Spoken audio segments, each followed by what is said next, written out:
Hi friends, welcome back to my channel. আজকে আর একটি নতুন দিন, চলো তোমাদের সাথে সেই দিনটার কথা শেয়ার করা যাক। ভিডিওটা অনেক দিন আগেকার, কিন্তু আমার গ্যালারিতে ছিল তাই তোমাদের সাথে শেয়ার করছি। আর এই দিন ছিল আমার জন্মদিন। সকালবেলা উঠেই দেখলাম অনেক আয়োজন হচ্ছে বাড়িতে, মানে আমার শ্বশুর বাড়িতে। সেই দিনটা আমি শ্বশুর বাড়িতেই ছিলাম। তো এখানে কাকু কাকিমা সবাই মিলে এত আয়োজন করেছে, এত খাওয়া দাওয়া। তারপরে বিকালবেলাতে একটু রেস্ট ফেস্ট নিয়ে বিকালবেলা বেরিয়ে গেলাম আমরা একটুখানি ঘুরতে মিনস একটু কেক ফেক কিনলাম, একটু এদিক ওদিক ঘুরলাম। তারপরে চলে গেলাম একটা রেস্টুরেন্টে আমরা 4 জন মিলে, যেখানে আমার বার্থডেটা সেলিব্রেট করা হলো। একটা ছোট্ট কেক কেটে আর আমরা 4 জন খাওয়া দাওয়া করে বর্ধমানের একটা রেস্টুরেন্ট C2, সেটা বর্ধমানে তোমরা অনেকেই চেনো এই জায়গাটা। তো সেখানে গিয়ে খানিকটা খাওয়া দাওয়া করলাম, কেক কাটলাম।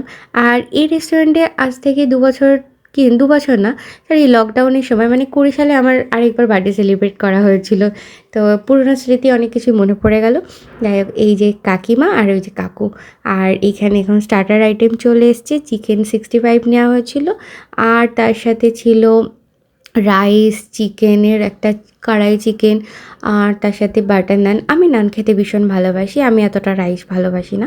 যাই হোক, তো এখানে অনেক রকম খাবার দাবার অর্ডার করা হলো, খাওয়া হলো। আর সর্বশেষে যেটা আমার সব থেকে ফেভারিট হচ্ছে ভার্জিন মৈতো। তো একটা মৈতো তো আমি নিয়েছিলাম। তো যাই হোক, এই মৈতোটা খেতে আমার খুব ভালো লাগে। সর্বশেষে কার কার ভালো লাগে কমেন্ট এসে জানিও। আর ব্লগটা কেমন লাগলো জানি। আজকে এইটুকুই, টাটা।